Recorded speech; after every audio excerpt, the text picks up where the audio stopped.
আসসালামু আলাইকুম ভিউয়ার্স, কেমন আছেন সবাই? ভিউয়ার্স, এই যে দেখেন বৃষ্টি পড়তেছে।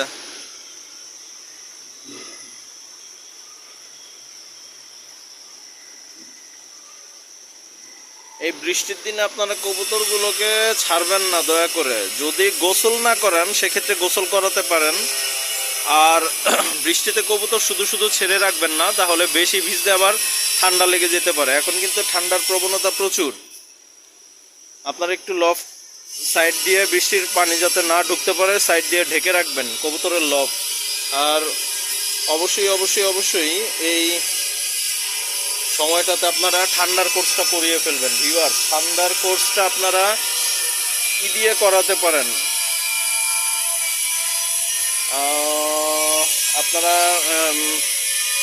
যেটা পিবি সিরিজের একটা আছে হচ্ছে পিবি নিউমো, আর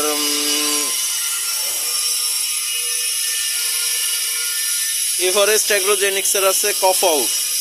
যে কোনো একটা দিয়ে আপনারা ঠান্ডার কোর্স করাতে পারেন। আর লফট একটু ঢেকে রাখবেন যাতে বৃষ্টির পানি কবুতরের গায়ে সরাসরি না লাগে, কবুতর, হাঁস মুরগি ইত্যাদির গায়ে সরাসরি না লাগে। আপনারা যাই পালেন, হাঁস মুরগি কবুতর সবগুলোই আপনারা বৃষ্টিতে ভিজতে দিবেন না। কবুতরের যদি গোসল করানোর প্রয়োজন থাকে সেক্ষেত্রে আপনি বৃষ্টিতে ছাড়বেন। ভিউয়ার্স, অল্প সময়ের মধ্যে আপনারা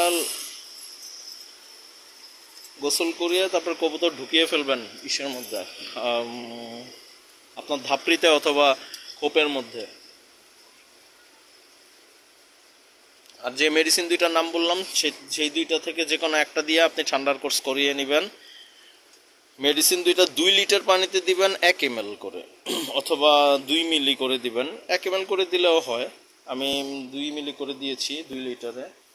আপনারা এভাবে দেওয়ার চেষ্টা করবেন, তাহলে ভালো ফলাফল পাবেন। প্রথমে খেতে চাইবে না, একটু ঠান্ডার ঝাঁজ আছে তো, আস্তে আস্তে ইনশাল্লাহ খাবে। আর কোর্সের বেলায় সবসময় একবেলা খাওয়াবেন। ভিউয়ার্স, 2 বেলা মেডিসিন দিবেন না। অসুস্থ কবুতর না হলে, কবুতর সুস্থ থাকলে সেক্ষেত্রে একবেলা খাওয়াবেন, ঠিক আছে?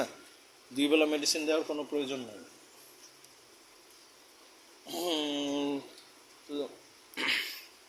তো আজকে এই পর্যন্তই। সবাই ভালো থাকবেন। চ্যানেলটা অবশ্যই সাবস্ক্রাইব করে সাথেই থাকবেন, আর পাশে থাকা বেল আইকন বাজিয়ে দিবেন। ধন্যবাদ। আসসালামু আলাইকুম।